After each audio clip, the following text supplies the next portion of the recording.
Observe ko yung abakang galing ng Bicol. So may mga dala kami noon dati na mga nasa 5 puno yata, yun isa lang yung nabuhay. Ito, observe natin siya kung mabubuhay siya dito sa abaka ay sa Tarlac.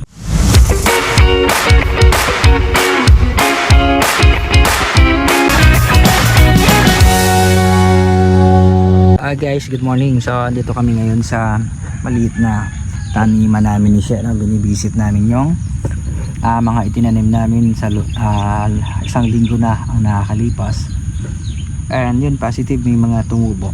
So isa sa inaalagaan ko ngayon at ino-observe ko yung abakang galing ng Bicol. So may mga dala kami noon dati na mga nasa 5 puno yata, yun isa lang yung nabuhay. Ito, observe natin siya kung mabubuhay siya dito sa abaka ay sa Tarlac. Magandang itanim yung abaka, lalo sa patag, no? Kahit hindi sa bundok, kasi sa amin sa part ng bundok siya na itinatanim.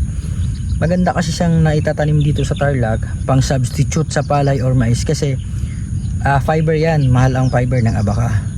Mas magmamahal yan lalo na kung naandito sa malapit sa pinaka city, no? Yung kasi sa amin pahirapan sa Bicol i-strip mo siya, tapos papasanin mo siya. Kailangan bago ka bumaba ng bundok, makapagpasan ka ng at least 30 kilos or 50, kasi kung 20 kilos lang ang ibababa mo, yung isang linggong trabaho mo hindi worth it, no, sa mga ginastos mo. Kailangan kung dalawa kayong magpartner, 50 kilos kayo para 100 kilos times. Before kasi nasa 70 plus na ang price ng abaka sa amin, strip na yon, tuyo na, for export na. So ngayon baka nasa mga 50s or 40 something, bumaba. Pero kung maitanim natin yan dito sa Tarlac and may chance na mabuhay, gumanda, tumaba, lumaki yung kanyang hibla, no, meron siyang nagiging market dito, kasi pang export yan, no, pang international yung abaka na yan pag na strips natin.